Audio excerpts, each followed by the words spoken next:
From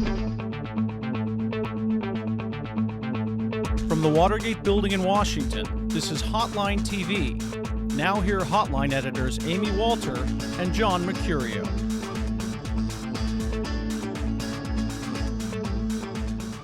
Welcome back to Hotline TV. I'm John Mercurio. And I'm Jennifer Skalka.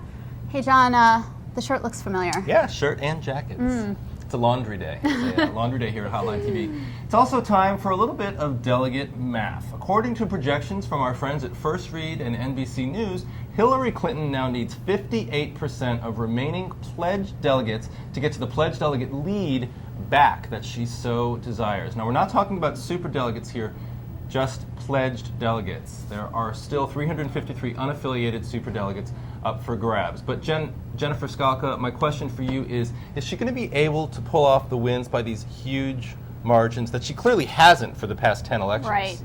And not only hasn't, but he's winning by double-digit margins in all of these states. So I hate to say it, but I don't think so. I mean, if she needs a 10, 12, 15-point margin in Ohio and Texas and Pennsylvania. I know you hate to say it because you're such a Clinton sympathizer. I just want this election to go on as long as possible. I know. I mean, I'd like it to be 2009 and we're still going. They're still in the Democratic race. Superdelegates, how many? But that raises an interesting question. So if she's unable to do this, to get to the 58%, or if Obama wins states like Wyoming and South Dakota, then she'll need an even higher amount. Then do these superdelegates, who we've been watching hemming and hawing over the past couple of weeks, do they even have a role in this after all the talk about them being involved?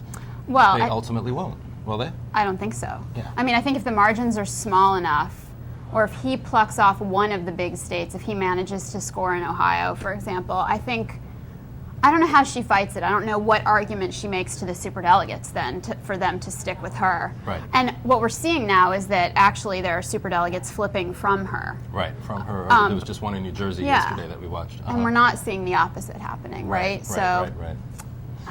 Difficult to see. In addition to that, obviously the Clinton campaign not really excited about the way that that pledged delegates are allocated in a state like Texas, where Obama, doing extremely well in probably majority black congressional districts in a place like Houston or Dallas, is likely to actually win more individual pledged delegates than she would in a large, sort of sprawling Hispanic majority congressional district in El Paso or West Texas. Right. I think that's a good point. I mean, I think the question is, what path is there at this point for her to the nomination? And I don't know how to answer that question. And I don't either.